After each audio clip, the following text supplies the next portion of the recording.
Welcome back to the Hard Parking Podcast. Of course, this is your host, Jay Finning. If this is your first time listening to this podcast, please go ahead and hit subscribe. Even if you don't know if you like it or not, I mean, you're already here. But you picked a hell of a time because in just a few minutes, I'm going to play for you an interview I did with the actor Joseph Gatt. But first, I want to tell you about my sponsors. And no, this is not an anchor spot. Got to tell you about Talk Mobile. Talk Mobile is an innovator in retail and works with organizations like T-Mobile to operate stores throughout Arizona, Oklahoma, Kansas, and Louisiana. For more information and to jumpstart your career, please visit www.talkmobilenet.com, our title sponsor.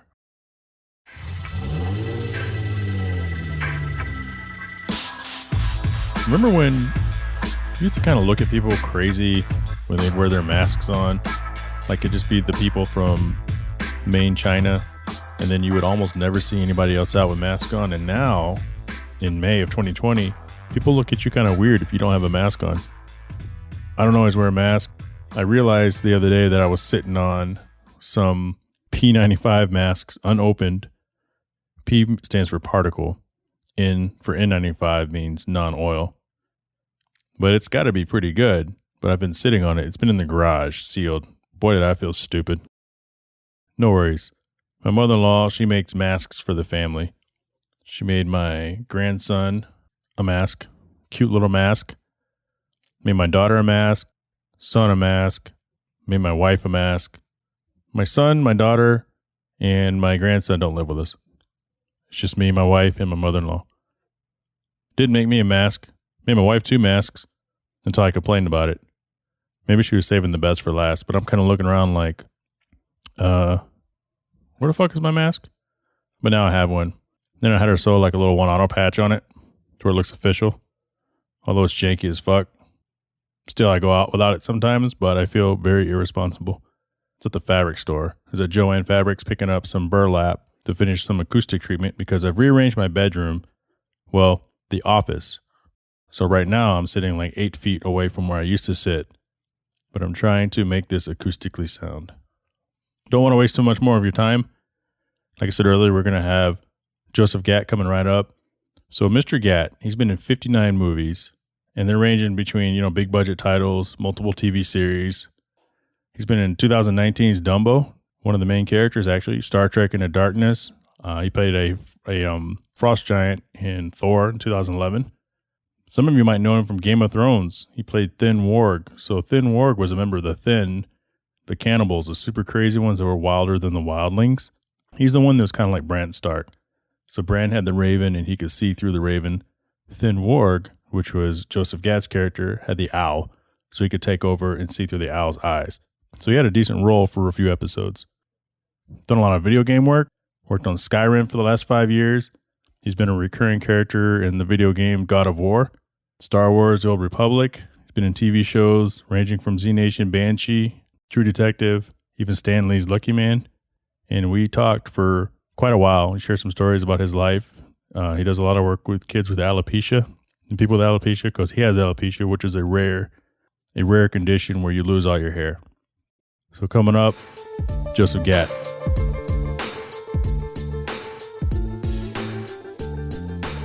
How's the reception? Reception good? Yeah, you sound good. Okay, good. You sound pretty good. I like this over voice over IP because sometimes voice over IP you get kind of those weird little robotic sounds. Yeah. Which I've heard a lot. I've actually heard a lot of those on the professional shows that I listen to, so I feel a little better. But I'm like, hey, without all that studio shit, they're not even that good. Oh no, absolutely. I've seen a ton of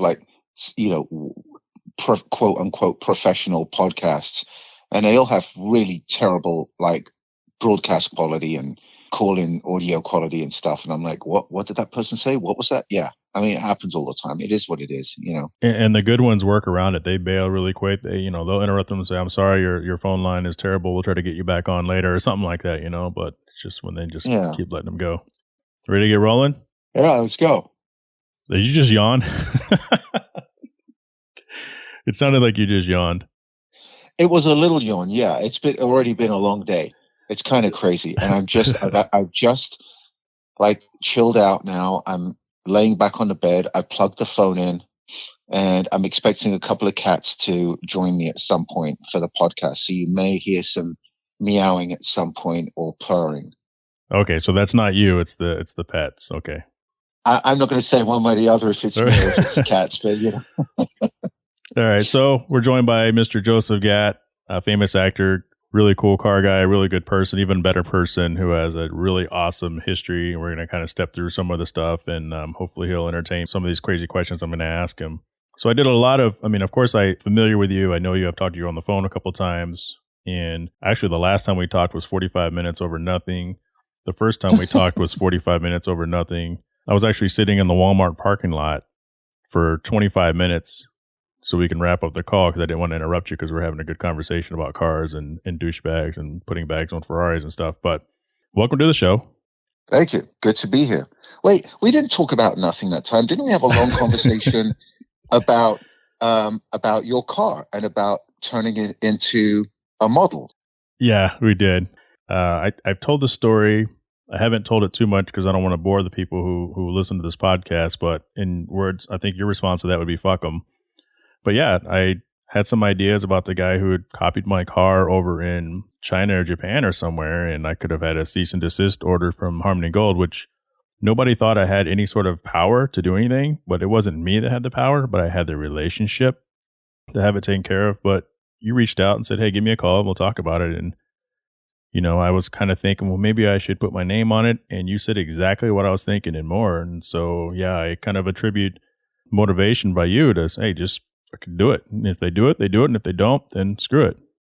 Yeah, because I kind of feel I've learned from experience, both with myself and situations with other friends, that in those kinds of situations, unless you're someone with a lot of time and money on your hands, you're never going to win a legal battle. Because a lot of the time, these people don't really care. That's true. And will just go ahead and do what they're going to do anyway. Because they're in another country, you cannot get to them, whatever. They're just going to do it. So my feeling is try and work with them. And I know that you had mentioned in the past about creating some kind of souvenir or toy or miniature of your car. And I'm like, wow, this is a great opportunity. Let's, maybe he should just reach out to them and say, look, if you're going to do my car, let me help you make it more accurate. And then just put my name on it and blah, blah, blah. And, like you said, they could have turned around and said, F you. We're just going to do it anyway. We're going to do what we want to do. But luckily they didn't. They turned around and they were very amenable and everybody's happy. Everybody got what they wanted. Yeah. And all kudos to you for having the open mindset to think about that and not just sit there and think, these people are robbing me. They're stealing money from me. They're stealing my ideas, which a lot of people would do. They would dig their heels in and be very stubborn about it. But you had the open-mindedness and you're like, you know what? What have I got to lose? Let me reach out to these people. Yeah, that was kind of the overwhelming response, on Facebook with, peers and strangers, just like, screw that, man. They're stealing money from you. And you're right. So people like us, we kind of think alike in a sense. It's like, well, hold on. Let's see what we can turn this into. We don't have to kill this now because it's not about me as much as I know there's some super fans out there of the car. And maybe this is an opportunity for everybody to win, like you were just saying. Yeah. I mean, you created such an individual piece with your car. And already, I mean, the reason you did it is because you're a fan of the original work in the first place. Yep. And, you and millions of other people. And you turned your NSX into this.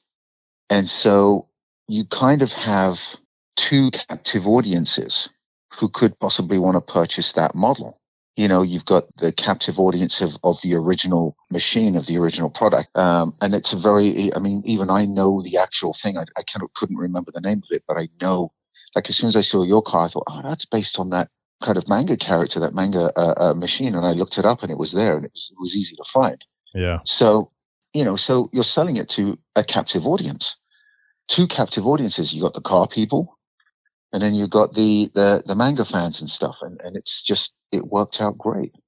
I mean, I don't know how many were sold in the end, but I just think it was really great that you went along with it and you did that. There ain't many people out there who have got models of their cars going out. And I don't just mean generic models of their generic car. Right. Specific models of their specific car.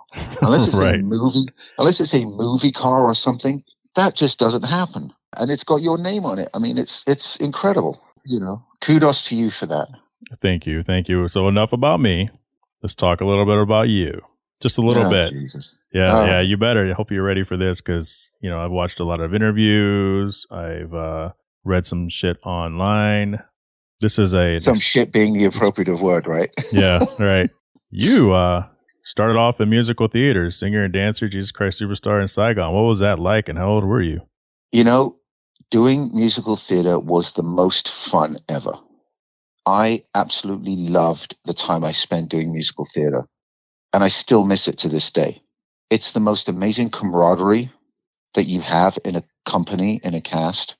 I was just about to say that, but it must have been the camaraderie. Yeah, that was one of the best things about it.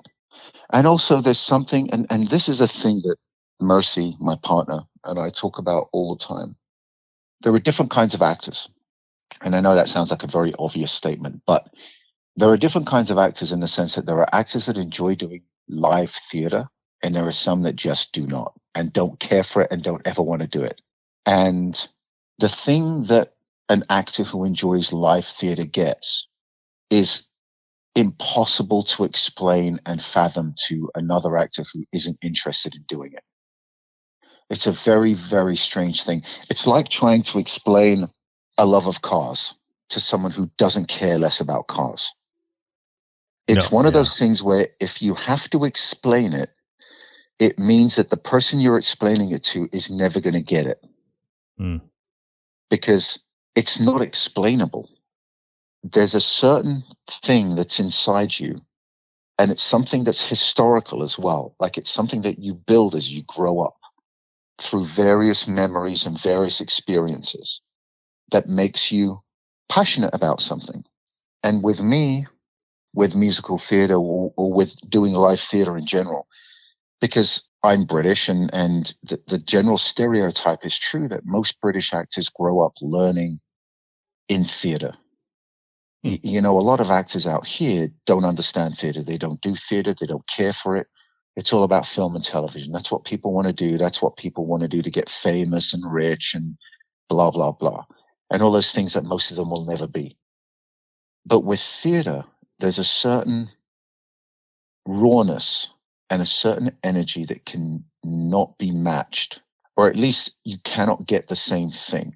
There is nothing like standing in front of a live audience and doing something where if it goes wrong, nobody can say, okay, cut. Let's just try it again. Reset the cameras. Okay, let's do it again. There is none of that.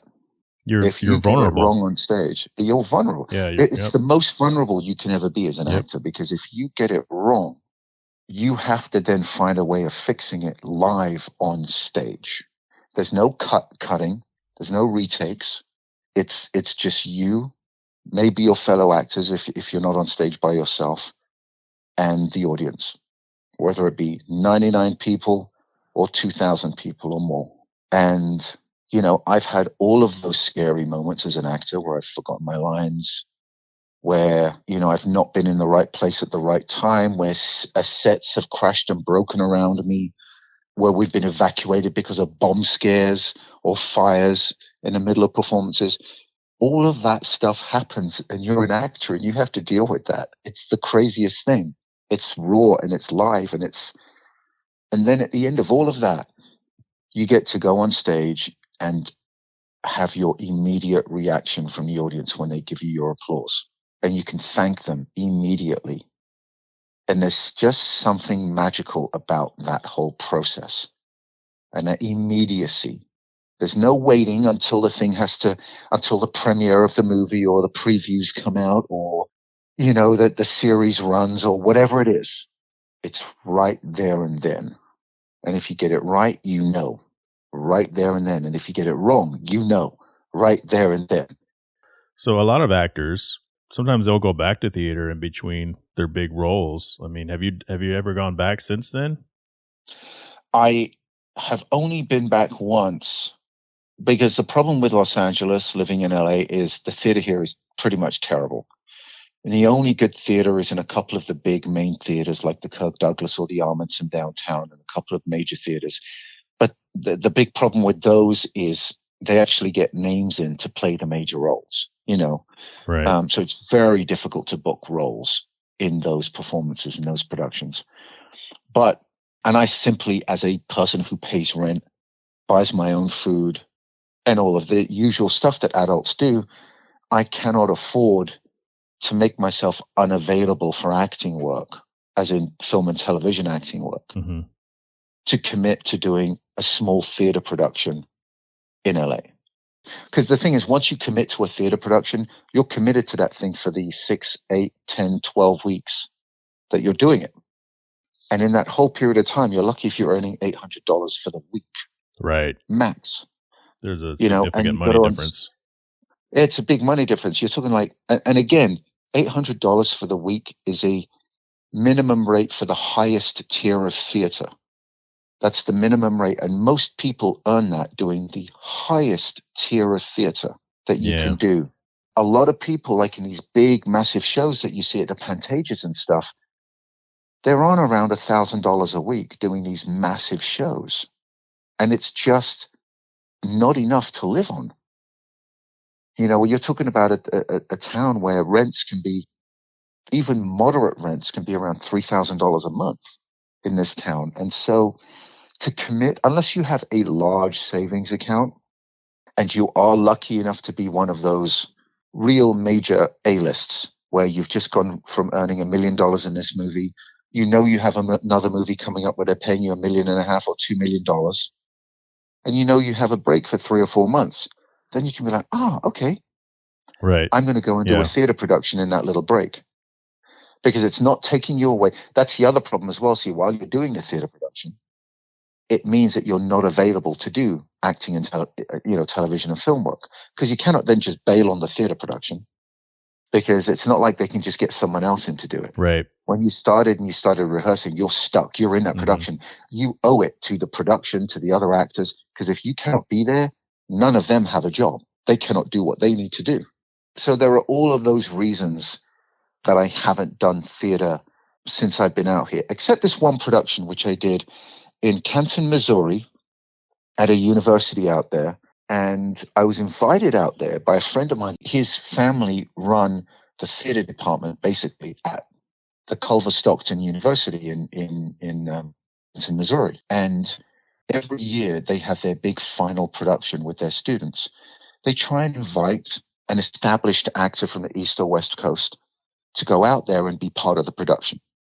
And they invited me to go out there and play Stanley in A Streetcar Named Desire. And I did it. And it was the most incredible experience. That's awesome. It was a truly amazing experience. I loved it. Those kids, for a start, were incredible. It was incredibly challenging, very stressful, but hugely rewarding. It's one of my favorite things I've done in the last 15 years since moving to the States. It was incredible. But that is the only time I've had a chance to actually fulfill that theater bug. I've tried to do more theater. Like I've tried to audition for, musical theater productions that are being done on telly. Like, how they've been producing these live musical theater performances, these one-offs. They did Jesus Christ Superstar and they did a couple of others. I tried being involved in those, but unfortunately, they were just looking for major names to fill the top slots in those. And it was kind of funny because, like I wanted to read for Judas. I wanted to play Judas in the production. And, I had done that in London's West End. And I figured, why wouldn't they want someone who'd done it in London's West End and is now an established actor here in the States? No, instead they went for that pop singer. I was kind of disappointed. I was like, oh, okay. But anyway, it is what it is. It's like, you audition for anything on television, nothing's to do with merit. It's not a meritocracy, our industry. It's all about social climbing, social media. It's all about what your last job was, how big a name you are, blah, blah, blah. All the stuff that... all the Hollywood stuff.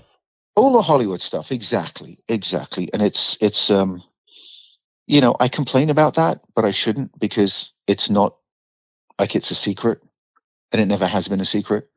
You know, you step into an industry where you know exactly what you're getting into, and then you complain about those things that you knew were going to be there. It's kind of dumb. It just is what it is. It's like Yeah. complaining when you get into a car that it's going to have wheels on it. You're like, well, yeah, you know that a car has wheels on it. I know, but why does it have to have wheels? Right. Right? Because it does, because it's a car. It's kind of like that, you know.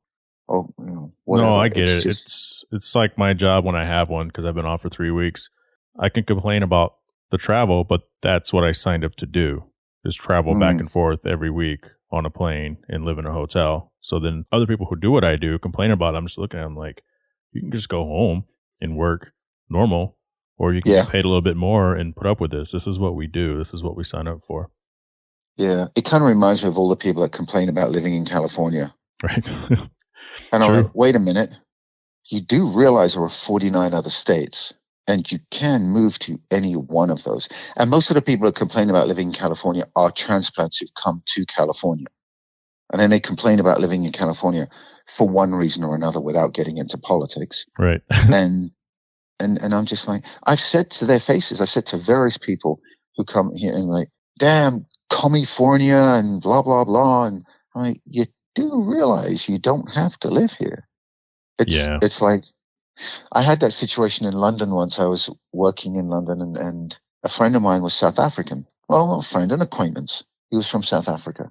And it was at a point where there was a massive influx of South Africans coming to London. And this guy, whose name I won't mention to save him embarrassment, just always complained about how much he hated London, and always talked about how he's, you know, just wants to come here and take his money and take it back home to South Africa to his family and stuff, and blah, blah, blah. He's always complaining.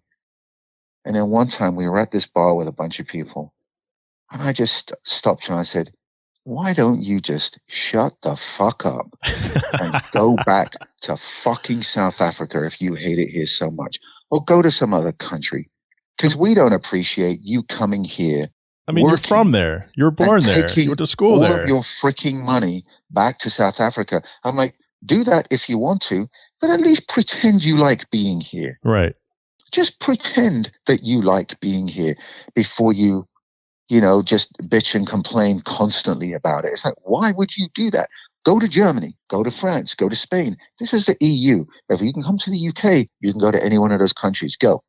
Yep. Because I tell you what, if you go to Spain or France or Germany and you complain as much as you do here, they will kick your ass out and say, go the fuck back home then.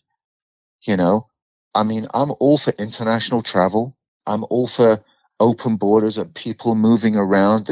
We live in an international world. This is a global community. I kind of love that. But what I don't like are people who go to other countries and exploit just to take home. Yeah. Just to take back. And there's too much of that going on right now. There is too much of people going to other countries and trying to turn those countries into where they came from. For me, the beauty is that all the cultures and countries are different. And you go to those other countries to experience different cultures, different languages, different ethnicities, different traditions, all of those things. You know, it's like that's what the global community is all about. Indeed. It's not, you know, we're not living in the dark ages where it's about going to another country and trying to turn that country into where you've come from, and then getting upset with other people from that country trying to live by the country's laws and standards and regulations and traditions. And then, you know, you've come from another country and you don't like that. And you're like, well, what the fuck? Who are you to tell me how to live in my country? Yeah, I totally if you're coming to, you know, it's that weird thing. It's like, again, and I have to stress this because this is a very touchy subject for a lot of people. And it has to be, this isn't about xenophobia. This isn't about disliking people from other countries. Absolutely not. This is about everyone appreciating the differences in other cultures. Yeah, I agree. It's about, like, for example, when I came to America, January 2005, I didn't come to America thinking, I hope America is exactly like England. I came to America because America is America and not England. And when I stepped off that plane for the first time, I felt at home. And the other thing was, I know so many British people who are living here in America, and they still sound like they just got off the boat. Their accents haven't changed at all, and that's fine. I'm not saying people need to change their languages or their accents. But one of the first things I did was I went into a 7-Eleven. I remember this very, very clearly. Firstly, I was surprised because the guy behind the counter was an Indian guy, Southeast Asian, Indian. Right. I was like, oh, this feels like just being back home. It was cool. And then I went to the refrigerator and couldn't find the waters. And so I go to the guy in the front and I said, do you have any water? And he kind of looks at me strangely. Water? I'm like, water? Do you have any bottles of water? And he kind of looks at me strangely. He's like, I just shrugged his shoulders like I was literally speaking a different language. And I kind of clicked in my head. I was like, do you have any water? He went, oh, water. And he said it in his Indian accent as well, which was really weird. Not bad. He didn't have an American accent. Yeah. He was Indian speaking, oh, water. Yes, of course. In the back here, it was the weirdest thing.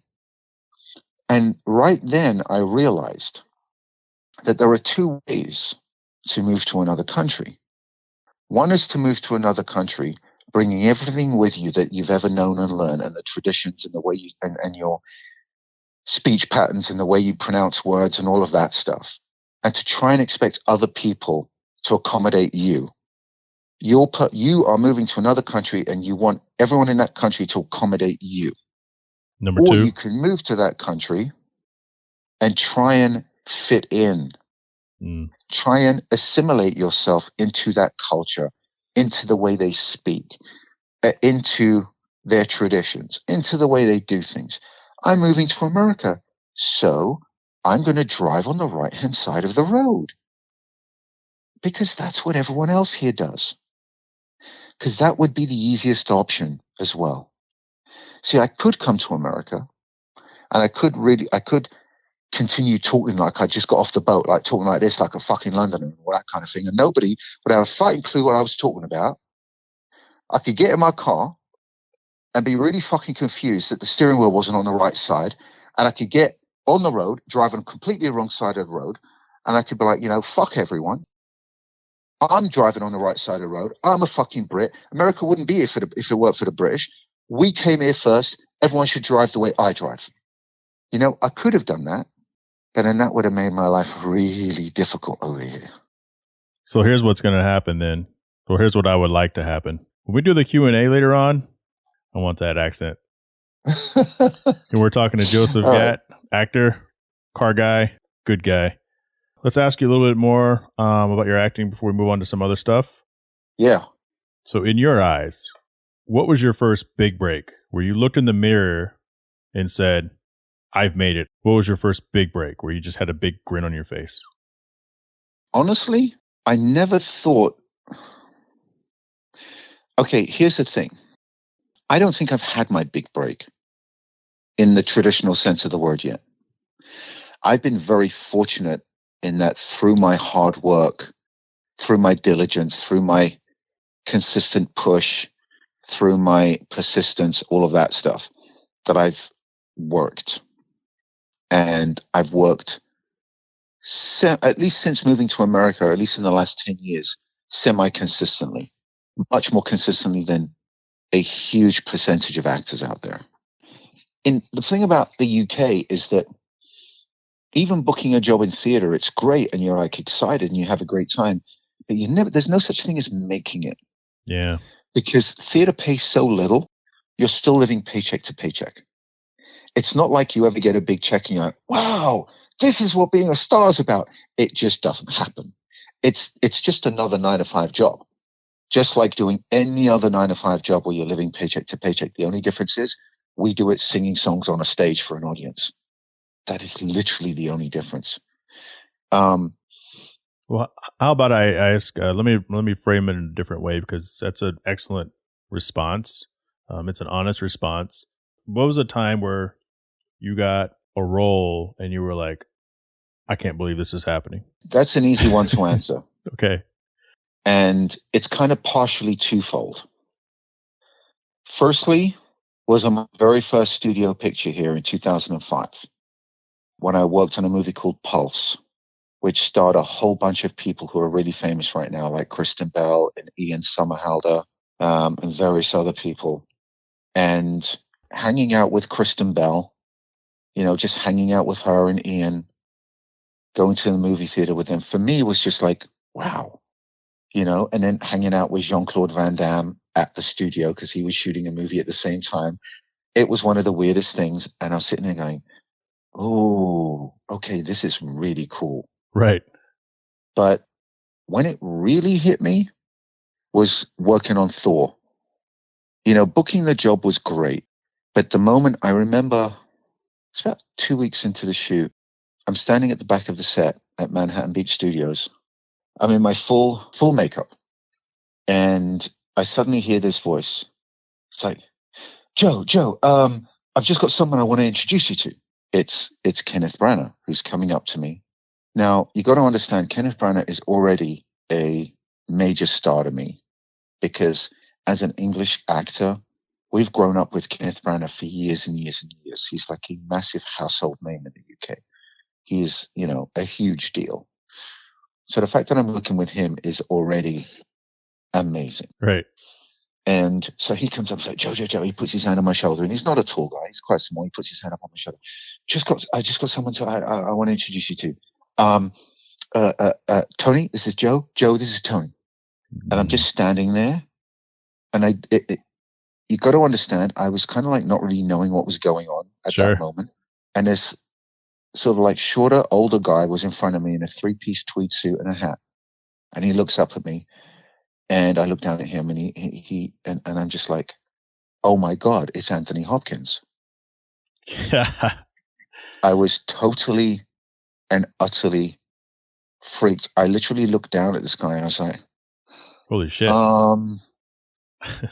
Mr. Hopkins, oh my God. It's like he totally just stopped me. He grabbed my hands, and I'm wearing these Frost Giant gloves, big latex gloves. He grabs my hands.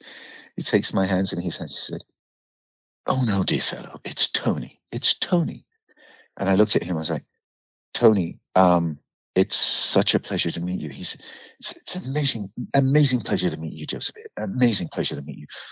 Isn't this wonderful? Isn't this incredible? Aren't we so lucky to be here? This is amazing. Wow. And I looked at him. I was like, okay, goddamn right, this is cool. Yeah. And then we actually cultivated quite a nice friendship throughout the rest of the production because, we would talk a lot about being Brits, moving to America and how it's affected us. He told me a lot of very private things about his life. And we drank tea together between takes and stuff. And we would, I'd make tea for him and vice versa. And we would just stand there and just drink tea and talk and stuff. And he was just the loveliest guy. And what was really funny was I came up to him at one of the first things I said in our second meeting, which was later that day. I said, I just have to tell you, Tony, that one of my favorite movies of yours is one that probably no one else has ever seen. And he looked at me and smiled and said, I think I know which one you're going to say. I said, it's The Fastest Indian. And he went, oh my God, that's one of my favorite movies as well.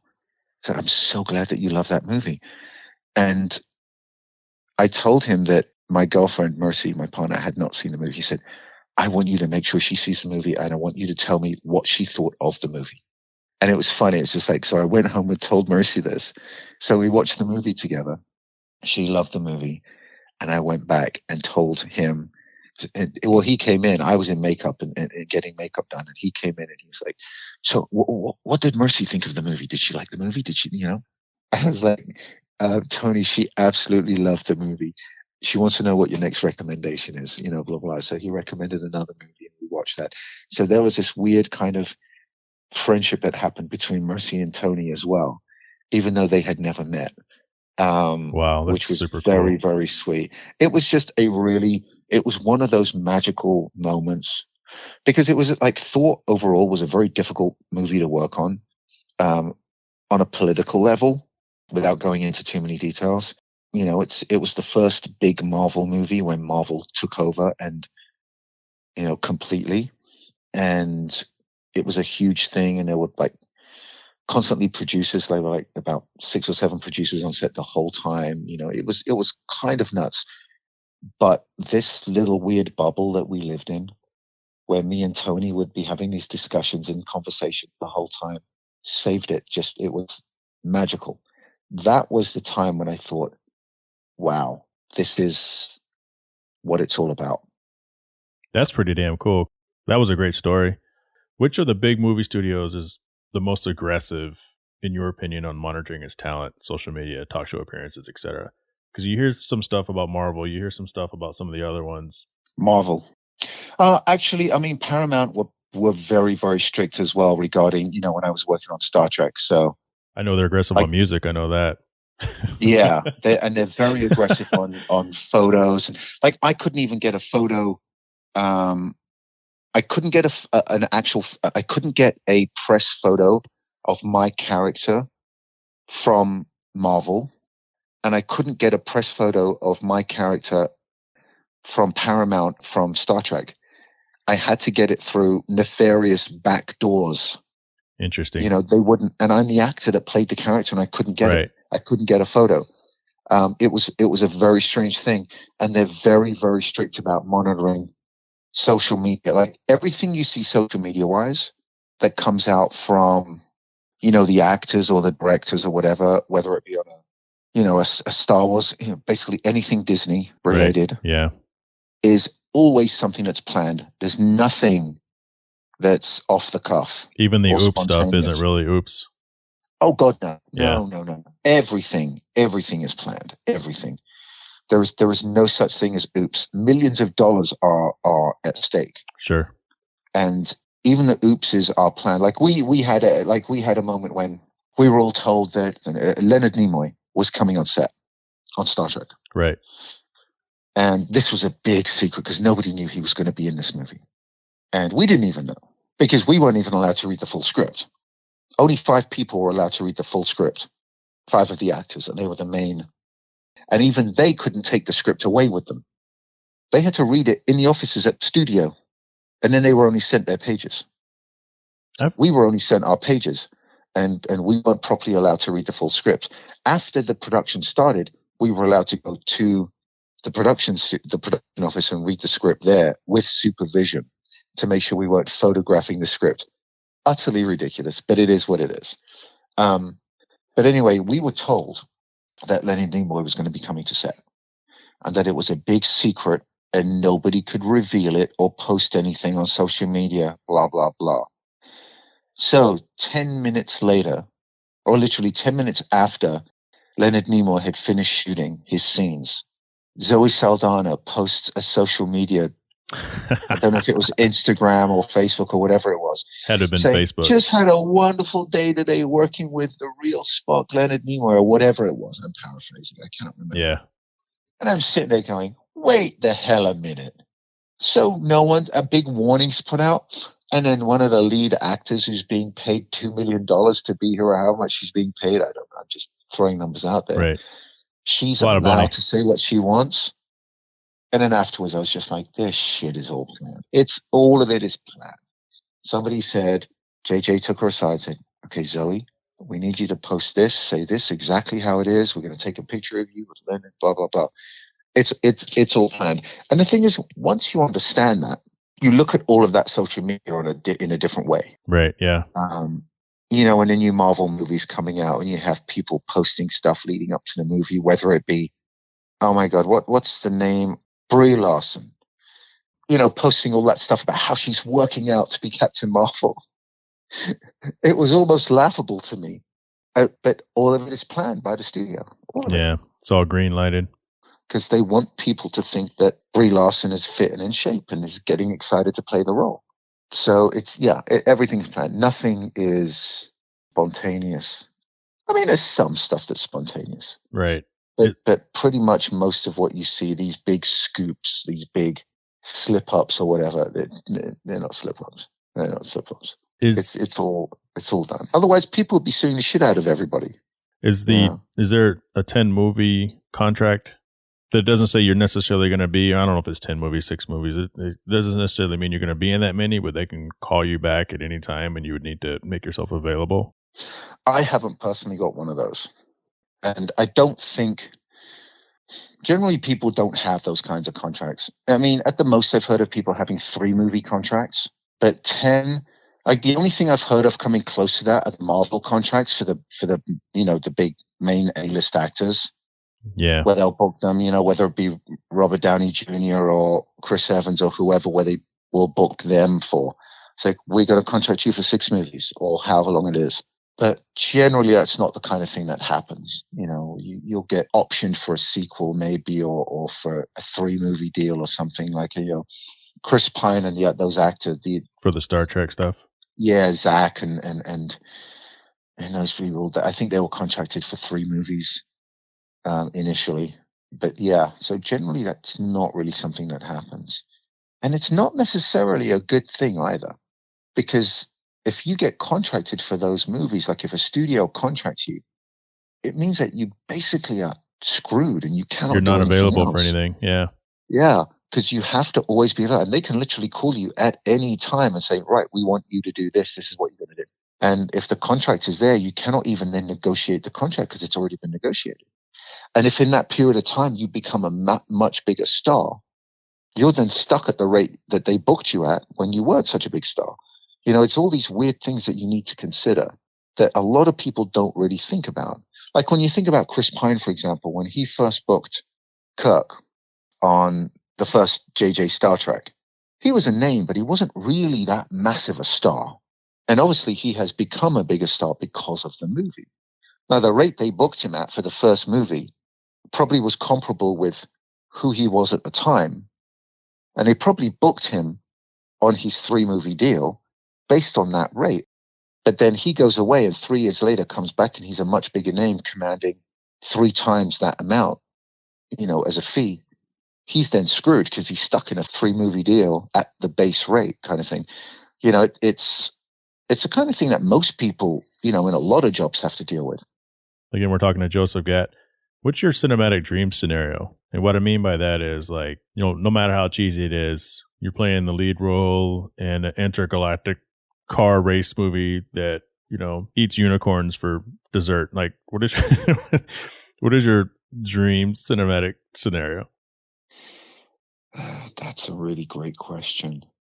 And I do not have an appropriate answer for you, simply because I like so many different genres of movie making and storytelling.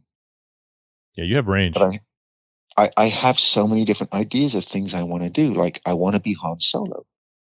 I want to be Indiana Jones. It's funny you say that, because I was going to ask that question too. Like, what role have you fantasized about playing that somebody else may have already played? Like, you just gave me an example, Indiana Jones and, Han Solo. I'll take anything that Harrison Ford has done. He's played some of the greatest characters ever put on screen. You ever had a chance to meet him? I haven't, no. I've never met Harrison Ford, and I would dearly love to. He is literally one of my favorite actors, period. But there are so many inspirational actors. And I think that's more, I think, what I look at when I look at where I want to be in my fantasy kind of scenario regarding, as an actor. And it's not necessarily a particular role, because there are so many great roles out there in so many different types of movies. I guess it's more looking at certain actors that I admire and the work that they've done and the position that they've put themselves into, whether it be Anthony Hopkins or Al Pacino or Harrison Ford or Paul Newman or, all manner of different actors. But yeah, it'd be great to do, some kind of space epic where I play the main bad guy. Because I'm not going to fool myself and think that I'm going to play the good guy. You playing a bad guy? Get out of here. It's kind of stereotyped. I know. I would love to play a role. This is one of my fantasy roles. Here we go. And I don't know what the genre is. I don't think the genre matters. No. But it's a role where initially when you see me, when you meet my character, you think I am the bad guy. You think I'm the anti-hero. You think I am the antagonist. And then a 180 happens and you find out that actually I'm the good guy. I'm the one that's going to protect the city. I'm the one that's protecting the girl. I'm the one that's protecting whatever. I'm the one that's trying to rescue, trying to save, trying to whatever, as opposed to, oh, he's a nasty person. What's he doing? Blah, blah, blah. Because that will turn the stereotype on its head. And I like doing anything. And they're the kind of shows I like to watch. Things that turn a stereotype upside down. It's too easy to do. The big, muscly, bald-headed guy is the bad guy. Okay. The skinny, pretty, blue-eyed, blonde guy is the good guy. Wow, there's a few stereotypes for you. It'd be really nice to turn that on its head and have the pretty blonde guy be the bad guy. Sure. And have me be actually the good guy and have people cheering. And I kind of wanted to do that a little bit with Z Nation, with the character of the man. Now, I knew that I knew that the producers weren't going to make me the good guy per se, but I was hoping to at least confuse people and have a situation where, well, he's up against the heroes, but is he actually a bad guy or is he just on a different path? Right. Kind of like a Venom character or some of the other characters that we've seen where we think they're bad guys and they're not. Maybe they're just misunderstood. Yeah. Yeah. We're not out there to hurt people. We're just trying to do a job. We're just doing it differently to the other people. Yeah. You know, and those people interest me because they're more complicated. And I love the fact that, like, even when I played the albino from Banshee, it was fascinating because it was a character that really captured people's imaginations. Now, everybody knew, without a shadow of a doubt, I was the bad guy, obviously. But a lot of people also sympathized with him. I got tons of fan, comments and messages and stuff saying that, even though the albino was the bad guy, we kind of sympathize with him because he's just doing what you need to do to survive in jail. In jail, yeah. Blah, blah, blah, and all this kind of thing. And it was just really nice because I was like, okay, I don't want anyone to feel bad for the bad guy, but to understand that there are different sides to the same story. There are always different sides to the same story. And some of the best bad guys are the ones that don't think they're bad. And right. The common saying is, exactly, they're just misunderstood. They think they're doing the right thing, like whether it be the Joker or, God, there are so many of them out there, where they think, you think they're the bad guy and they're established as a bad guy, but they actually think they're doing the right thing. And I don't mean somebody who's psychologically disturbed. I'm not talking about a sociopath. Right. Yeah, I get it. So I guess the Joker's kind of borderline. Yeah, depending on which Joker you see, right? Because I think people sympathize with the latest iteration of Joker on the big screen in a sense where it's like, damn, man, you can only take so much. But I tell you what, it makes you think twice about people with, mental illnesses and that guy that's talking to themselves on the corner. I don't know. It makes me think differently. Not that I ever really judge, but it's like, you better be careful who you're around and who you judge and who you cast away because you never know what they're going through and if they're right on the edge of snapping. And it could be that, homeless person on the corner talking to themselves, or it could be the person in the car next to you or whatever. You just never know what could turn someone. It's like, without getting political, the gun folk always say, yeah, but good guys with guns. We need good guys with guns to stop the bad guys with guns. And I'm like, yeah, but the bad guys with guns were good guys with guns until they did the bad things with the guns. I said something about guns in my last normal episode because I've done 3 Chicago Bulls episodes. And I walked the line. I mean, you've seen me on social media. I always walk the line, and I covered all bases. And, of course, the hardcore pro-gun people got pissed off and came after me. I'm like, did you not listen to what I said? You can have your stuff.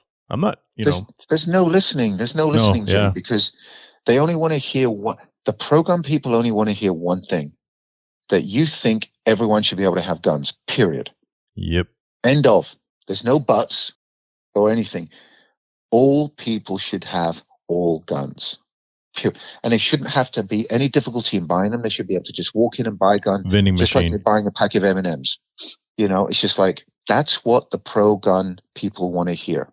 The majority of the pro-gun people want to hear. The majority, yeah. The very, very large majority. And then you've got the anti-gun people. And the anti-gun people, all they want to hear is, you want to take away all guns. That's all they want to hear. No buts. That you want to take away all guns.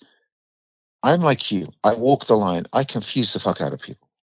Because I have a bunch of people who are anti-gun, who are friends, and I have a bunch of pro-gun people who are friends. And they're all confused by each other. And then they see me shooting and stuff. And my anti-gun people are like, why are you shooting? I thought you were against guns and pro-gun control and stuff. I said, pro-gun control, not pro-take-away guns. Right. They're different things, people. Big difference. And then my pro-gun people are like, but you're shooting and stuff. You must be a hypocrite because you post things about gun control. I mean, yes, because I want people who carry guns to be safe with them. And I want people who don't carry guns to be safe from the people who do carry guns. So I'm interested in gun safety and gun control. I'm not trying to take away your guns. I just want you to know what the fuck you're doing with them when you're carrying them around the streets. Yeah. Or wherever you're carrying them. I said, I think people should be able to get guns. Not quite sure you need an AK-47, but I think if you're buying your first gun, it absolutely should take longer than 15 minutes because it takes longer to get a criminal background check for your job than it does to get a gun, because my son bought a gun and it took him 15 minutes. And of course, the pro-gun, the anti-gun people didn't say anything. It's just the pro-gun people jumped down my throat about Second Amendment rights and all that kind of crap. Let's switch gears a little bit here to some some motivational stuff. You were talking about earlier, like some of the things you looked up to, and it kind of made me think about people who look up to you. But I want to kind of go back to the beginning on something here. So you find out you're colorblind when you're younger. Is it the red and green common?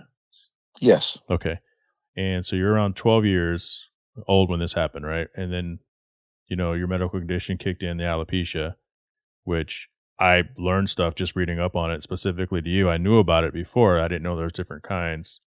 How difficult was that? Because kids suck. Yes, pretty much. Or at least they did.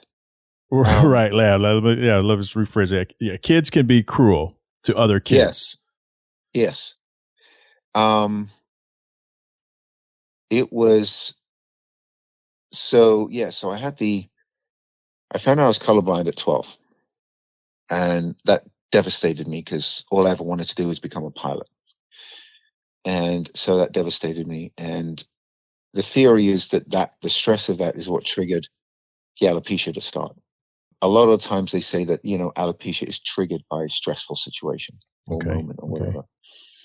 So over the next 2 years, well, it was weird. It was like a year and a half where basically I lost half of my right eyebrow. Literally half of my eyebrow fell out. And I got a big patch on the side of my head. Huh. It was a couple of patches, and then it turned into one really big patch about the diameter of a tennis ball on the side of my head. That then developed into just all my hair falling out almost overnight by the time I was 14. And it was incredibly tough because I was not at an easy school at that time. And the other kids made it very clear how they felt about something they didn't understand. Right. Very clear. And I was already a child who was bullied and treated like shit at school and by gangs in the area where I lived and stuff. So it just got worse. And I couldn't go to school. I had individual tuition, which meant going to a tuition center instead of going to school. And I completed my exams like that because I couldn't be around people because I was terrified. And many things happened around that time. Okay. Cutting a long story short, basically. We don't have to get too deep into this, and it could be What's that? I said we don't have to get too deep into this. I know it can be kind of a dark place. No. It's just I don't mind talking about it because what it does is it shows people that because many people go through dark times when they're kids. for lots of different reasons, or even as adults. And what I like to say to people is because I didn't want to live when I was that age. I did not want to live. I was ready to give it all up. Yeah. And the thing is just to show people or demonstrate to people that it doesn't matter how dark things get, there's always another side. And there's always a path forward, even if you cannot see it right at that moment. And, it was like, there were times when I'd be sitting in my room and I'd be like, I just don't want to be here. I've had enough. So, I got to a stage where I had, I was like coming up to 15, 16. I'd got my exams, finished everything, and I didn't know what to do then. And I was playing soccer, semi-professional soccer. I was training with the Arsenal team. So you were pretty good then. And You're playing semi-pro. I was very good. Yeah, I played in goal. I was very good, and that was an option for the future for me. But I went into the military. I didn't know why. I just, because I was a cadet and thought I'd give it a try, and people were telling me you should do it. So I joined the Marine Reserves. And while I did that, I was studying at college, or like literally after I got through Royal Marine training, I was at college and I was studying drama. And I auditioned for a theater school, which is where you go before drama school. It's like when you're still young. And I don't know why I did it, because I was doing a little bit of theater, and the teacher said to me, "You're quite good at this. Why don't you try auditioning for a theater school?" That was about it. I was like, okay. I don't know what that means or what it's going to do for me. It might improve my confidence or something.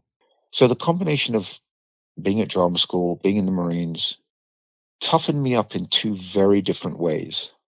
Being in the Marines toughened me up in a very obvious way, physically, mentally. Is that when you started pumping iron? Or It was a before little that? bit after that. I'd Okay. started lifting when I was about 19. Okay. So I was in the Marines from 17 through 21. And I started lifting about halfway through that. And it was because I'd made a point to myself, and I gave up on the soccer because I was kind of burnt out playing soccer. But I said to myself that I'm never going to let someone bully me again. So I took everything that the Marines taught me. I took the confidence they gained from drama school, and I became the bully's bully. And I bullied people who were bullying me and bullying other people. And I took that to quite an extreme on certain situations, at certain circumstances. Well, I'd imagine you had a lot of shit built up from being younger too. Yeah, but I did lots of things I shouldn't have done. I went a little bit overboard in my treatment of certain individuals. It seemed perfectly kosher at the time.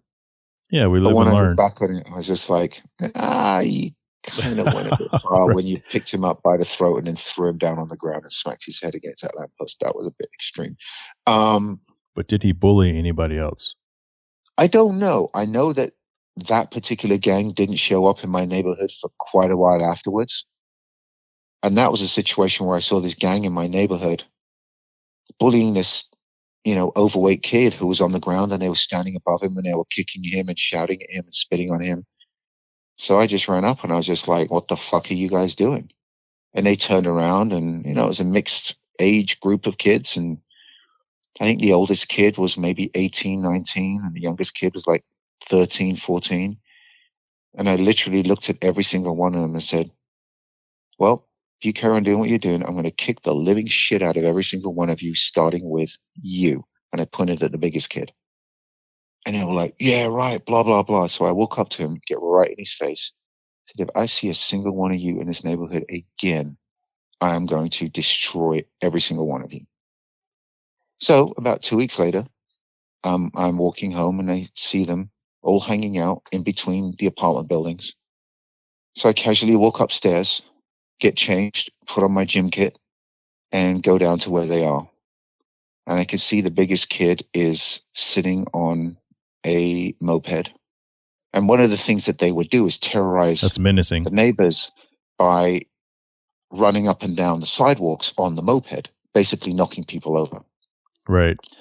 So this kid is sitting on his moped, and he's just sitting there. So I just sprint towards him. And before he knows what's happening, I've leapt over the front of the moped and I've kicked him in the head and knocked him flying off the back of the moped. And he's just lying on the ground and he's like terrified. And I grab him and I throw him about 6 feet across the floor. Some other guy, one of the other kids, starts shouting out. So I grab him by the throat, lifting up against this van, this SUV. And I start smacking his head against the side of the van. And his eyes are bulging because I'm literally choking him out. And the other guys are like, "You're going to kill him, you're going to kill him." I said, "That's the fucking point." And I'm just smacking his head against this thing. And then I throw him down on the ground. And I go back to the big kid, pushing a couple of the other kids out of the way. Because some of the kids are quite, about half my size. I'm not going to attack them. Right. And I grab the kid that's on the floor and I put my foot in his throat. And I basically told, "I warned you. I warned you about coming back." And he's in tears. He's just like, sorry. I said, "No, you're not. You're not sorry at all. This is the only thing you're sorry about. You're sorry about the fact that my boot is in your fucking throat." "So sorry, I won't do it again." I said, "I know you won't do it again." So I just kicked him real hard. And I walked away. And those kids never showed up in the neighborhood again. And what was really funny was as I was walking away, I was kind of afraid I may have gone a bit far. And I turned around and I saw a couple of curtains twitching in a couple of the apartment buildings. Oh, snap. And one of them moved out the way, and there was this older lady, and she looked at me and she just smiled and gave me a big thumbs up. Haha, there you go. As I walked away. So that told me that I didn't go quite too far, maybe. At least I didn't scare the old lady. But yeah, so I kind of turned into that person, and I didn't realize what a bad thing that was until I moved to America.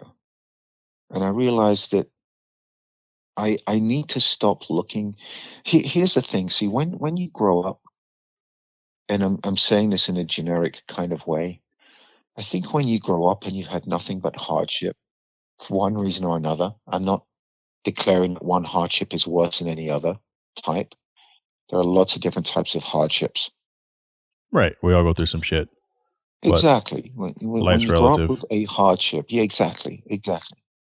Whether that hardship is extreme poverty or bullying or, parental abuse or whatever it may be, you grow up angry and scared. And the only ways to deal with being angry, there are two ways of dealing with being angry and scared. One is, unfortunately, the thing that a lot of people do, which is to commit suicide or to go down a dark path. And they probably end up in jail or do drugs or whatever. And then the other way to do it is to try and better yourself and lift yourself away from that stuff. I kind of try to do both. I kind of try to better myself and take myself away from that stuff. But the anger and the hurt and the hate for what happened to me never left me. And I felt like I needed to take that out on people when I saw them treating others in the same way that I was treated. And it became almost a job to look for those people. And I terrorized people like that. And I had to stop. I had to find a way of stopping because it was incredibly stressful. And also I walked around with just hate and anger constantly. Well, and so like, I don't. What is that? What was the point that you decided, hey, or what happened when you just snapped out of it? It was when I made the choice, quite late-ish in my life. Like I was 34 when I moved to America. And like in my mid-20s, I didn't have any work. I was kind of broke in the UK, living in a small apartment. And it was the closest I'd ever come to taking my life. And something changed in me, and I just thought, nope, I've been put here for a reason. I'm not going to waste my life. I wasn't put here on this planet. Now, whatever you want to believe, everyone believes different things regarding God, a higher power, whatever that is. Even atheists believe in something. Yeah. Whatever that is. There is something greater than us. And I was put here for a reason. I don't know what that reason is right now, but I'm pretty sure that reason isn't for me to commit suicide. The reason is for me to learn and grow. And to do this podcast. And to do this podcast. Thank Right God. at that moment in time, I thought, I'm going to have to do a podcast in 2020 for a guy called Jay. And so I have to stay alive for that podcast. Thank you. So yeah, that was a kind of defining moment for me. It turned me around and I said, I cannot see a path right now, but I'm going to look for it because it's there. And that's when I made all these changes in my life. That's when I went out of my way to look into researching how to move to America. And then I changed all my life, sold everything I had, and moved to America to start a new life. So it catalyzed everything. And now I'm living a life that, God, it's difficult to think that I nearly never had this life that I have. It's crazy, right? I'm living the most incredible life, just I have this incredible home with these cats and my beautiful partner. What are your cats' names? I know Mercy, which isn't your cat, but Mercy Cat, yes. Yeah, she's my savior, I think. Yeah. But then I have the three guys, the people who is 18, who I wake up with every single day and have done for the last 10 and a half years. 18? He's 18, yes. Oof. Just turned 18. I know. Yeah. And he's still super, he still behaves like a kitten. Mm-hmm. He's doing really good. He has developing kidney issues, unfortunately. But we're doing our best to keep that under control because we'd like him to stick around a little bit longer. And then we have the two young boys who are both rescues, who both of them Mercy has rescued from a set she's been working on. And one is Montezuma, who's our big black furry furball, who is so cute. He basically looks like, have you seen the movie How to Train Your Dragon? I've seen the dragon. Is that what Montezuma looks like? Montezuma looks like that dragon, the big but black with the green, green eyes. Yeah, well, his eyes kind of change color a little bit. They're like white and yellowy, green. Yeah, but he kind of reminds us of Toothless from How to Train Your Dragon. He's just so cute and so intelligent, and he's our little leprechaun. And then we have Mandalorian, who Mercy rescued. He was a problem child. He had some issues integrating at first. This is the way. But we put the effort in, and now we cannot imagine our home without him. And he has totally fallen in love with his dad and wants to be everywhere that his dad is and purrs every time I touch him. So yeah, that's the family that I dreamed I could never dream that I have right now. So is Mando with you right now? He isn't actually. I think he's sleeping on my chair in the living room. They're all with their mom in the living room. Damn Mandalorians. Talking to Joseph Gatt. Let's talk about kids for a second. So I'd seen, well, I don't mean, we could jump to, let's talk about your camp or the camp that you had been to. I couldn't find much about it, but I remember seeing pictures of it with kids with alopecia. Yeah, exactly, with alopecia. Oh, I love those kids. Is that something you do every year, if possible? I try and get involved. Yeah, I try and get involved. I've been involved with CAP, or Children's Alopecia Project, now for, I think, coming on for about 5 years now. And I got involved with them through another friend of mine, who you might know. His name's Anthony Carrigan, another actor who has alopecia, and you might know him from. I think I've seen a photo of you guys together. Yeah, he was in Gotham, and he's also in Bill Hader's comedy show. Yeah, I feel like he's been in quite a few things, actually. Yeah, and he we became friends, and he told me about the CAP kids, and I've been involved ever since. Going to camps with the kids, acting as a mentor, and going to different events and stuff, and hanging out with the kids, and it's just one of the most beautiful things. These kids, and it's all for kids who have alopecia or are suffering with alopecia or have suffered with alopecia, and their families. And these kids are wonderful, just wonderful. And I get as much out of it as they do, I think, because I go there as an inspiration, as a mentor to them, to show them that, there are two important things for young kids to know. especially kids going through problems like alopecia or whatever those problems are, want us to know they're not alone. Yes. Look up and see Want- someone like them. Yes. They need to know they're not alone in this, that they're not aliens. They're not alone. And the second one is to know that this doesn't stop them having a healthy, happy life, a Yes. successful, productive life. And if you can show them that or help them learn that by saying, one, you're not alone. There are other people like you of all ages. And two, there are people like you of all ages working successfully out there. And not only working successfully, but working in an industry with regards to myself and Anthony and a couple of other, people, working in an industry that is, its whole ideology is by judging people based on the way they look. Everyone in this industry is judged based on the way they look. Yeah. Whether it be your ethnic look, the color of your skin, the type of hair you have or don't have, whether you have tattoos, whether you're fat, skinny, muscular, whatever, you are judged on that. Are you the right visual look we're looking for? Yes. Are you what we're looking for? Do you fit the stereotype? Or do you fit the social economic stereotype? What is the trendy thing we're looking at right now? Oh, we need young African American males. We need Asian females. We need muscular white guys with shaved heads or whatever it is. There are different trends that Hollywood goes through on top of the stereotypes.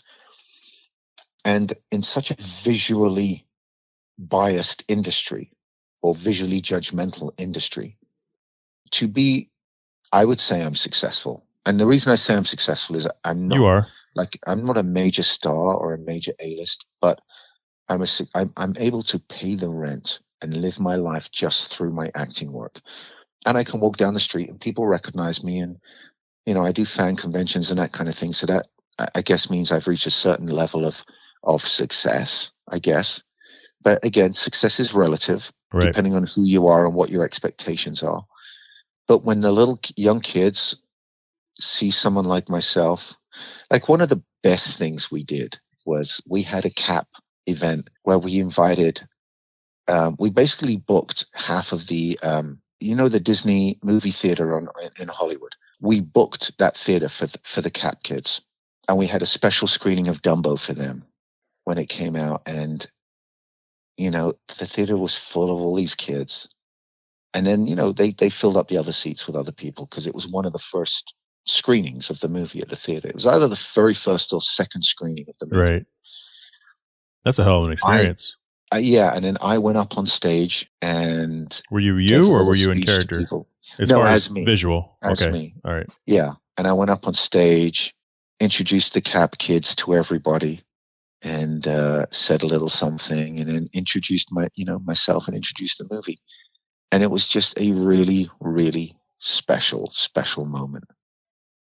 Yeah. Being able to do that for them, being able to show them that they can be anything they want to be. Because I never had that when I was that age. When I was that age and my hair was falling out and I had alopecia, nobody really knew what it was. Nobody had a clue. There was no one else that had it. And so all I had was the continued bullying, the continued isolation, the continued me trying to hide it all the time by wearing a ball cap constantly. Yeah. And then my parents, who didn't have a clue what to do about it. My mom was just saying, "Oh, stop complaining and being miserable. Just go to school." She sounds about right. She wasn't the Mom. greatest. Yeah, she just was like, yeah, that's just go to school kind of thing. And then I was experimented on by medical schools and stuff. It was not pleasant. So to be able to shine a light or be a light for these kids, to me, is everything, because they need to know and they need to see that this is Joe. He's our friend and he's on the screen with Dumbo. Yeah. It's shining that light, shining a beacon forward for these kids so that they can wake up every morning with hope and happiness. I mean, and not feel ostracized because of the fact that they have something that they cannot control. Imagine your 14-year-old self. Imagine yourself in your mid-20s, not knowing what to do and ready to give it up. And then look at you now. You know what I mean? It's just like that climb is something, it's inspiring, and it's a true testament of we all go through stuff, and it's not to make little of anything anyone's gone through, but believe in yourself, even if other people don't believe in you, because we always have 1 or 2 people, 3, 4 people that either don't believe in us or believe in us, even when we don't believe in ourselves, to pick us up through those times. And there's the things you can accomplish if you just keep going at it. Let's talk about social media a little bit. Yeah. A couple episodes ago, I had one called "You Care What People Think About You," and I reference a lot in self-respect, respect for those who have relationships with you, and even some of those who have never met. You know, what is your thought on censoring yourself on social media? Because there's one group out there that says, "Screw it, I'm gonna say what I want. This is my page. If you don't like me, unfollow me." You know, and then there's the other person who refuses to post anything. They just kind of linger, creep, and post, well, cat videos. You know, where do you think your where do you think your level of responsibility is being Joseph Gatt? And just even if you weren't, you know, even if you're just Joseph Gatt, the cat lover who works out at the gym and works at the car wash, you know, separate from who you actually are.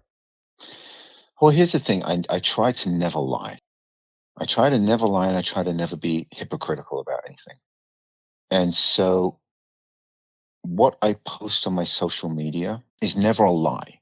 It's always me.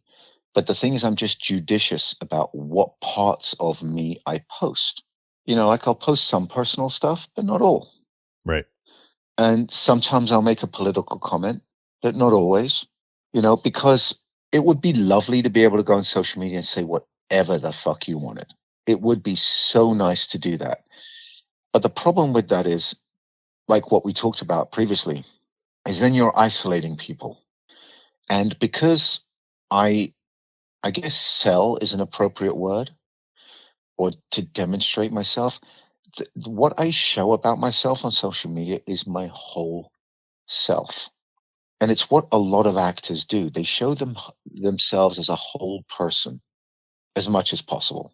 You know, it's not like I'm a car social media person, or I'm a gun social media person, or a cat social media person, or just a fitness social media person. I'm Joe Gatt.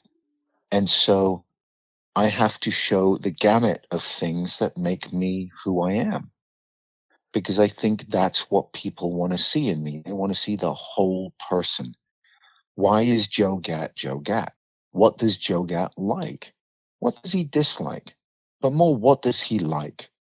Right. You know, he likes cats. He works out. He loves his partner. He loves cars. You know, whatever. You know, these are all things that I can post about. Now, what I try and do is, obviously some people are not going to like me for all of those things. People will like me for some of those things and not others. So what you try and do is just respect everyone. Because for a start, I would not be who I am without all of those people out there. Mm. The fact that everyone out there is spending their money on DVDs, Blu-rays, to stream the movies and TV shows, to go to the movie theater, blah, blah, blah. That's what keeps actors working. So actors who turn around and give the middle finger to their fans and say, you know, F you, I don't give a shit what you think about me, this is me, are kind of dumb. Yeah. Because you're being abusive to your moneymaker. So just on a purely economic level, you don't want to do that. But also, do you want to be a dick? You know, there are some people who want to be a dick. I can name some names, but I'm not going to. There are some people who you look at their social media and think, wow, you're a dick. And there are other people I know who are dicks who purport themselves to be really lovely, wonderful people. And I also know some other people who come across as dicks, but I know are actually really nice people. They're just really crap on social media. Yeah, you always hear the stories of people who actually meet them. So, you know, person A is, wow, they're living the life, they're doing this, they're super nice.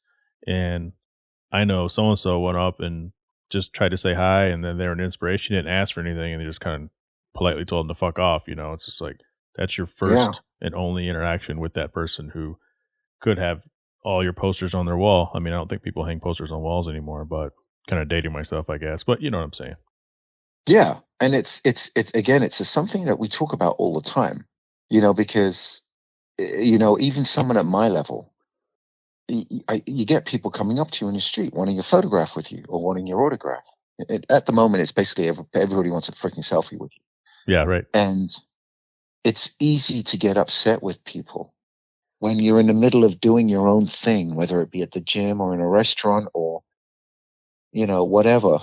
And people that just keep coming up to you and just interrupting you. Just, can I get a selfie with you? I really loved you in this. I really loved you in that. Can I get a selfie with you? And you're like, I'm just in the middle of having an intimate conversation with my girlfriend, or I'm just having a private conversation with my buddy, or whatever it is. I mean, there's a line, and some people just don't understand that. I mean, it's just be decent. Like, I could be a super fan. If I see you eating, I'm going to let you eat, but that's just me. I'm not going to jump in front of your table and be like, yo, hey, what's up, Mr. Gatt? Well, it's a weird kind of discretion that goes both ways, though. Yeah. And that is because it's like that the person who's coming up and asking you for that selfie isn't thinking about the 100 other people that have done the same on that day. And so they're not considering all of those other options. They think they're the only person. When they come and say, oh, I'm really sorry to interrupt your dinner, but can I just get that one selfie with you? They think they're the only person that's asked that. When actually there were like probably 6 more in the last half an hour. But then on the other side, on the flip side, all it takes is for me to be rude to one person, and that could be my biggest fan. Right. And then they post stuff, and it's like, you could be nice to 10 people that day.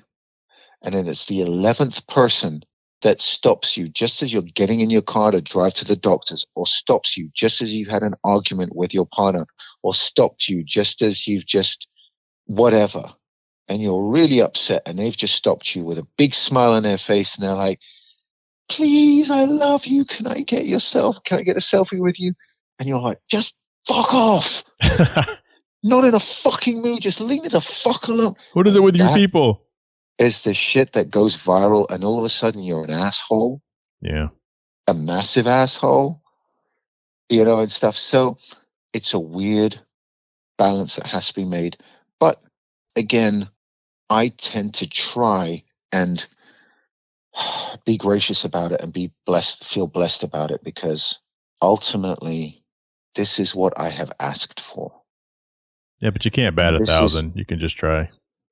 Yeah, it's just, any actor that goes into this industry expects that even the ones that are really, really, they're like, I don't want to be a star. I just want to act because I love acting. Okay, that's fine.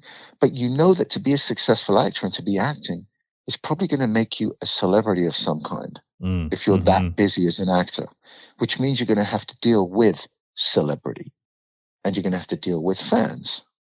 So it's all part of the same parcel. It's like you cannot really be one without the other. Like, many actors would love to be millionaires, superstar actors, and not have to deal with the fan situation. It's impossible. You cannot do that. One goes with the other.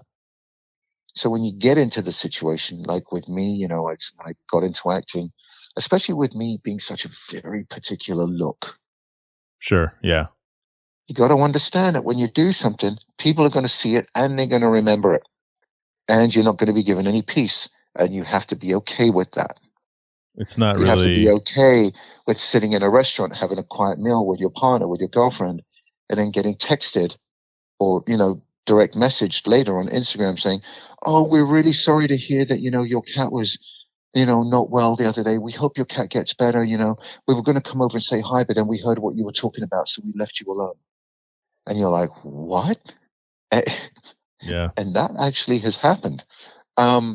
So you kind of take the rough with the smooth, and you have to always just feel blessed about the whole thing. And you just have to figure out your way of handling it. And all actors handle things differently regarding that. Well, celebrities, I should say. Because it's not just actors, it's sports stars and whatever. So, yeah. Let's talk cars. Cars. I don't have anything. You know anything to say about cars?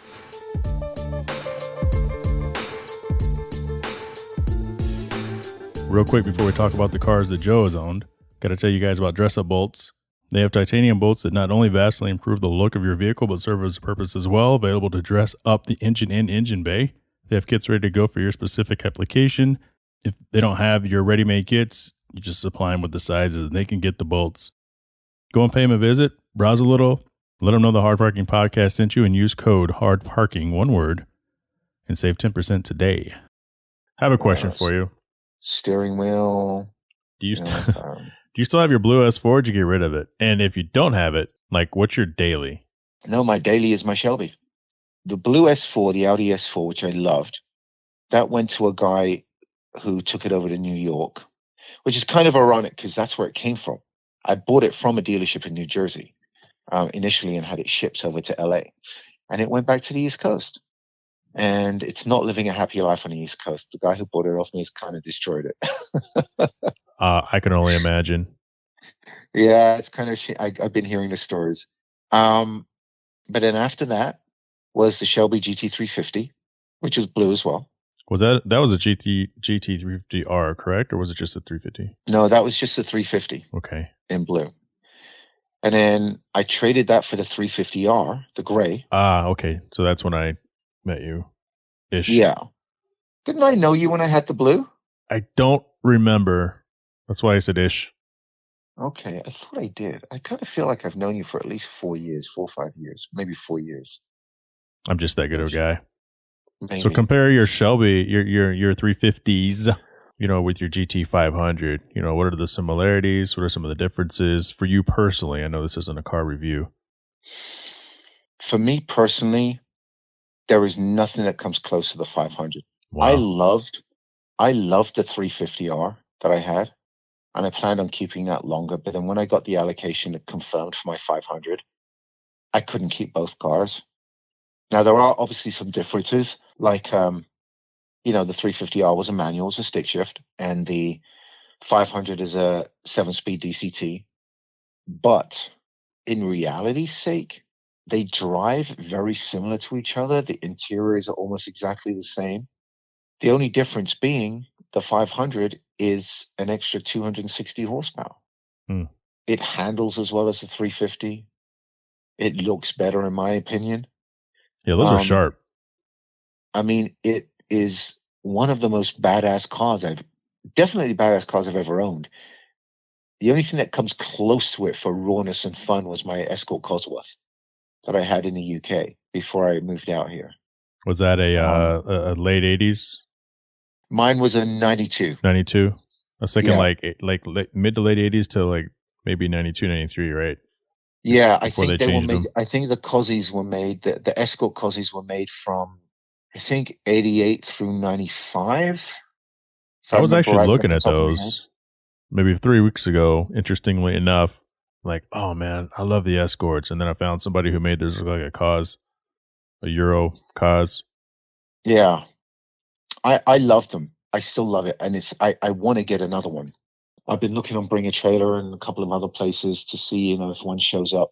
But the problem with having them here is there isn't a support structure here for those cars because they were never built here. So, any parts I would need, I'd have to buy from the UK. Servicing would be interesting because nobody here understands those Cosworth motors. So that's the only reason I haven't bought one yet, simply because people here just, and it's not going to be the most reliable car. It's, an older car. It's like 30 years old. So, right. And it's a car that you cannot help but drive hard because it's just designed that way. So it's going to break at some point. And it's finding someone that can actually, like I was actually bidding on one on Bring a Trailer. And while I was bidding on the car, I was doing some research and phoning around and stuff. And a few places I phoned either said, we won't touch that car, or, we could give it a look, but we wouldn't be able to make a decision until we actually saw it. So I'm in the middle of bidding on a car that I don't even know that I'd be able to get an oil change done in. So in the end, I just pulled out of the bidding, and I was so frustrated because it was such a beautiful car. That's too bad. Yeah. What's been your What's been your coolest automotive experience that you can maybe attribute to your fame possibly playing a role in? So I know you went around thermal, with your GT500, but it's Well, like, oh tracking, shit. yeah, tracking is always cool because there's no way to really get a feel of the true performance of your car without taking it on a track. I mean, you can drive a car and throw it around a little bit on a good canyon road, but to do something safely and properly, you need to be on a track. And I was lucky enough, timing wise, that 4 days after I took delivery of this car, my buddy Greg, who's one of the execs at SRO Motorsports, invited me to be a guest up at Thermal when they were having one of their GT days. So I drive out there and I invited a couple of friends out there. And one of those friends is Billy Johnson, who came out with me. He was on the last podcast. He was on the last podcast. So you all know who Billy Johnson is. And they better. What a great driver he is. And the fact that he was one of the test drivers and development drivers for my car. And one of the reasons that I actually ended up getting the car, which was an interesting story, but we'll get back to that probably later. But he was there. I went out, and then my other buddy came out with his Ferrari Pista, and it was just an incredible experience. We had 4 sessions where we could get on the track. So first session was fine. I thought I was doing okay in the car. Second session, Billy came out with me and rode shotgun and proceeded to rip me to shreds on what a bad driver I was. Thank you, Billy. I would only not take Billy that Johnson. from a Le Mans train. Yeah, exactly. I would only accept that kind of abuse from someone as qualified as Billy Johnson. Right. So he ripped me to shreds. Like, oh my God. But by the time we got to the last session, I was already a few seconds quicker per lap, probably, close to maybe 8 seconds quicker per lap. And then we switched out during the last session halfway through, and he got in the driver's seat and proceeded to firstly overtake the Ferrari Pista like it was a Prius, and then show me exactly how quickly this car could go. And he proceeded to continue showing me until he started drifting the car sideways around the track, which he did for about 2 laps.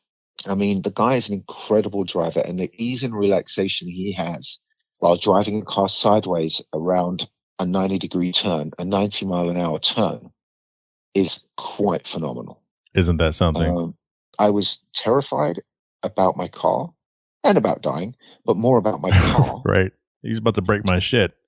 He's about to break my very expensive shit that I literally just paid for. But then, at the same time, I'm sitting there with a shit-eating grin, thinking, this is amazeballs. This is fucking incredible. This guy is killing it in this car. And he was. And it was just an incredible demonstration, an incredible moment. And I don't know if that will ever be matched. I mean, the only thing that comes close to that was last year at the Long Beach Grand Prix, where I got driven around by Joey Hand, who was also another Le Mans driver. He was actually in the Le Mans winning team that won in 2016. I mean, when I say team, in the Le Mans winning car. Right. I think Billy came third, if I remember rightly, in the GT. But Joey's actually in the winning team, and he gave me a drive around the Long Beach Grand Prix track in a Ford GT, and it was amazing. Just amazing. All right, there is nothing like Le Mans winning Joey Hand is driving me around the Long Beach Grand Prix track in the car he won Le Mans in.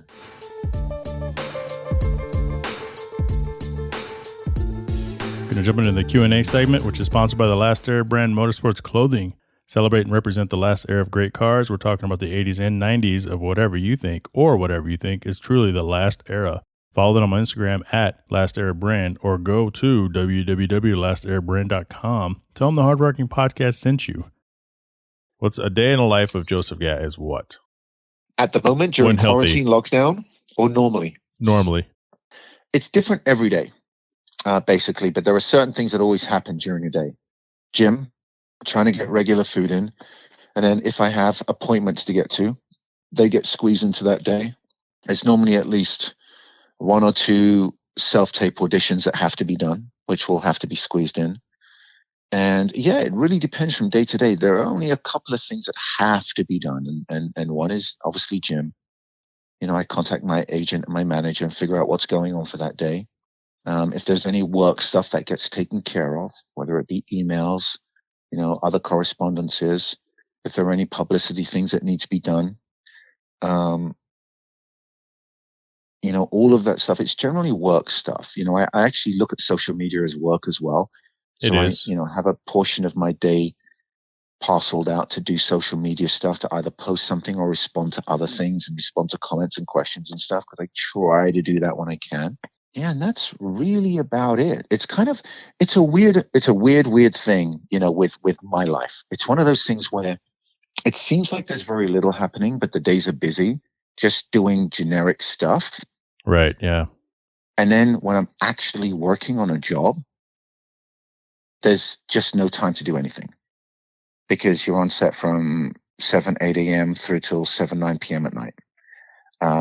Sometimes earlier, right? I mean, like when you were filming some of the other stuff, I think you were getting up at like 2 or 3 in the morning.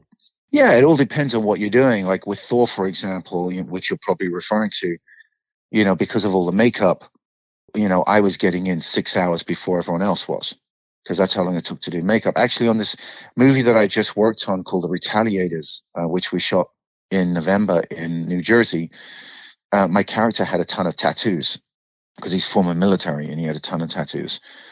And that added like an extra 2-3 hours at the beginning of every day, depending on what scenes we were shooting. If I was shirtless or wearing a tank top or something, we would have to apply all of those tattoos, and that would take a bunch of extra time. So yeah. But that's part of the fun, I think, for me. I love that stuff. That was one of the submitted questions that I had, was how long did it take the makeup artist for Grunroth and Thor? So were you saying 5 or 6 hours? Yeah. That was about like, our call time would be 3 a.m. We'd be in the chair at 3 a.m. Well, the first thing we would do is get into the main part of the suit. And then they would start applying the makeup. It would take about an hour just to get into the main suit, which was 1, 2, 3, 4, 5, 6 pieces of foam latex full body suit. And the reason it would take so long, it was horribly uncomfortable. And it was made worse by the fact that it was foam latex, right? Which meant that it was soaking up your sweat all through the day. So by the next morning, they created these weird kind of like contraption hanger things so that they could hang the suits up and they would air a little bit overnight. But you got to realize overnight is like 4 hours, because by the time we were getting out of makeup and hanging up the suits, it was like 9, 10 p.m. And then we'd be called again at 3 a.m. So the suits barely had time to dry. We barely have slept. And we're trying to get into these skin tight, body hugging, soaking wet, freezing cold bodysuits. It was not pleasant, to say the least. But then the pleasant part started, which is where we get into the makeup chair. Each one of the Frost Giants had 2 makeup artists doing, a half of a face each. And I would just fall asleep and then wake up as a Frost Giant. So I would go to sleep in the chair, and like 4 hours later, I'd wake up and most of the makeup would have been completed. Was that physically the toughest role to play because of all the stuff involved in getting ready? It was definitely the most tiring because of the length of the days. Yeah. Because the days went on so long. It wasn't the most physically demanding. Which was the most physically demanding? Most physically demanding was probably either Banshee or probably I did this low budget thing called Stormageddon a few years back with another really good friend of mine who used to be a pro wrestler. And we had a ton of fight stuff in it, like tons of, well, we were basically picking each other up and throwing each other around. Yeah. Or rather, I should say, I was picking him up and throwing him around an awful lot.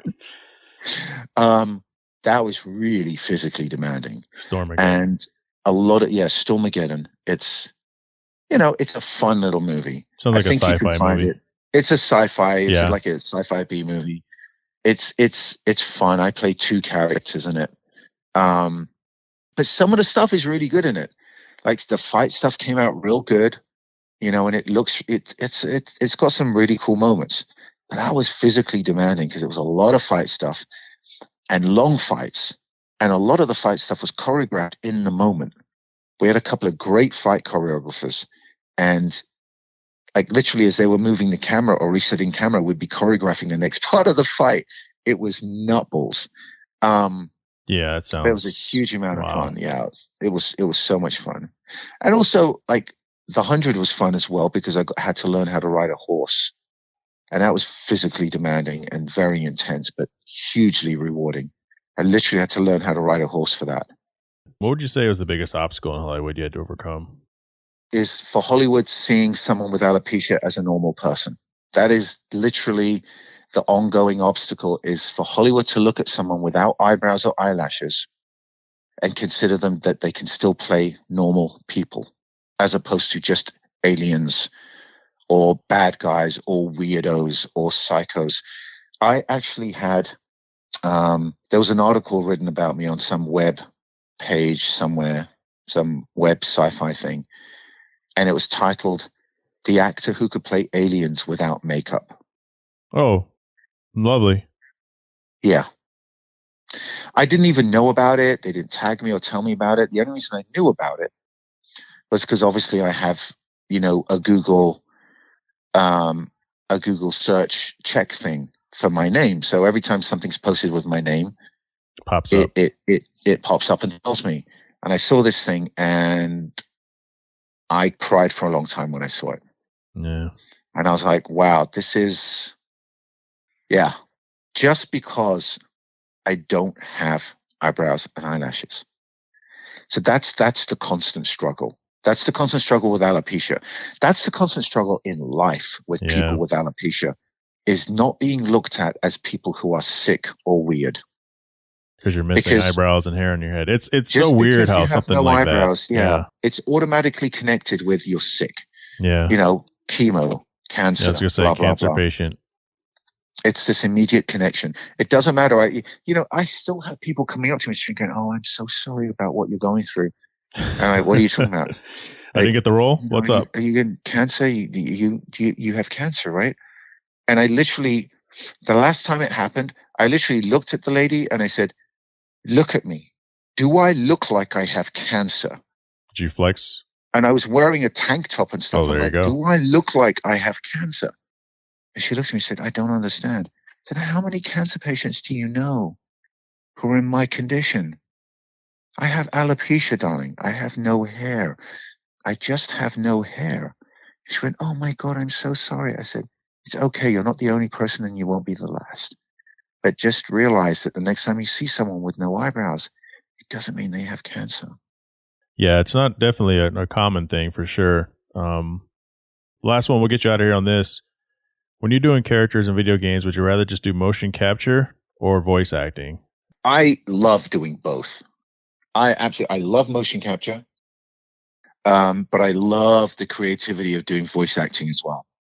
Like, the ideal thing is to be able to do both. I've never actually done full performance capture where I've done both for one character. I've only done, obviously I've done, Kratos for 10 years from God of War, and I've been his motion capture actor for all of that period of time. But somebody else was doing his voice. Mm-hmm. And now I'm doing much more voice work than I am motion capture. And I love doing voice work because it is so creative and so much fun. Like, sometimes I'll go in, and I'll go into the booth. I'm currently working on two video games. One is Elder Scrolls, and the other one you've done it before. I saw Skyrim. Yeah. I've been working on that now for about 5 years, 5-6 years, 5 years. I've got 300 hours in that game, by the way. Yeah, Star Wars: The Old Republic, where I play one of the main characters in that as well. Now, with Star Wars, I'm only doing the one character, which is Lord Scourge. Mm-hmm. But with Elder Scrolls, I have 5 or 6 main characters that I do. But they also, which is really lovely, is the team also ask me to fill in and just do some other stuff. if there's extra time left. They say, hey, how good are you with, can you do this accent? I said, yeah, I can. Can you do this? And, the last thing I did was I did one of the dragon voices, which was incredible fun. Which, by the way, I forgot to ask you to do these Q&A answers in your British voice. Oh, you mean talking like this? Maybe. Yeah, no. The last time I went in for had a voice session for Elder Scrolls was about 6 weeks ago, just before the lockdown, and they asked me. See, it's really difficult because I have to think about doing going back and forth my actual natural accent. What's really weird is, like, in Elder Scrolls, they want me to be British for a lot of the characters. And when I first went to the booth to start working, I have to mentally get myself back into speaking with a British accent, because otherwise, naturally, my accent, my voice comes out, as you can hear. It's very mid-Atlantic. It's very mixed. And that comes from me going right to the very beginning, assimilating, making life easy for myself. As an actor and as a human being, you come to America, you start, talking with an American accent, or at least saying the words in a way that an American would understand, so that you don't have to keep hearing, what? I don't understand. What? Like, fuck's sake. Just say it with a fucking American accent then. I said water, goddammit. Yes, it's fucking water. So yeah, it just goes back to that. It's weird because speaking with my British accent now is harder than speaking with an American accent. Now, automatically when I read a script, I read it with an American accent. I've been here so long, it's just embedded in me now. It's the strangest thing. Yeah, that's funny. I really wish we could talk for much, much longer. This has been awesome. Hopefully we can do it again. I want to thank you big time for coming on the Hard Parking Podcast. So people can get a hold of you. Well, you're not hard to find, Joseph Gatt. Yeah, Joseph Gatt Official. Yeah, I'm the... Look for the check mark. There are lots of fakes out there. Oh, yeah. You had that happen the other day. But yeah, man, thanks for coming through. Thank you so much. No, it's been a huge, huge ton of fun. I mean, you and I could probably talk for hours and hours and hours. I know. That's the danger of this. Now you've got to go away and cut all this together somehow and make some sense of it. Hey, I don't have anything else going on right now, so all I have is time. Hey, you better be careful. Make the most of it before I get in my car and drive out to Arizona and find you. All right, man. Thanks. All right. You take it easy, brother. You too. I want to thank Joseph Gatt, actor Joseph Gatt, for joining the show today. You can follow him on Instagram at Joseph Gatt Official. And that Instagram address for this show is sponsored by NSX Channel, your number one source for NSX content on Instagram, whether it's bone stock or heavily modified. Check him out, Joseph Gatt Official. You can also check him out on Facebook, Joseph Gatt, or follow his IMDb page. He's not hard to find, I can promise you that. This has been the Hard Parking Podcast, where you come for the stories and guests and stay for the nonsense. Special thanks to the sponsors, Talk Mobile, Last Era Brand, DressUpBulls.com, NSX Channel, and Higher Quality Detail. Follow me on Instagram at NA2NSX or J_Travels. That's JHAE. We also have a Teespring page, so now you can buy a Hard Parking Podcast shirt. You can buy a coffee mug. Finally opened up YouTube channel, so go and check for Hard Parking Podcast, or you might have to search for my name, Jay Finning, spelling in the description of the show. You can also support the show if you really like it a lot, which hopefully you do, for as little as 99 cents a month, up to $10 a month. There should be a link at the bottom of the show description for this episode. Special thanks to the Passion Hi-Fi for the tunes that I've been using. If you have any questions, go ahead and email hardparkingpodcast@gmail.com. Last but not least, I want to thank you guys, the listeners. Obviously, United States, but we have people coming in from Japan, Canada, the UK, Philippines, Ireland, Germany, Vietnam, Mexico, France, Uganda, Finland, Bangladesh, St. Lucia, and Pakistan. Thank you all for listening to the show. Tell all your friends about it. Talk to you next week. If you haven't had an opportunity to go back and check the bonus episodes, 3 down, 2 more to go, which cover ESPN's The Last Dance documentary, of the 1997-1998 Chicago Bulls, although really it's just about Michael Jordan. Take care of yourself out there. The world is in a crazy place. We can do this, so let's do this. Let's grow this thing together.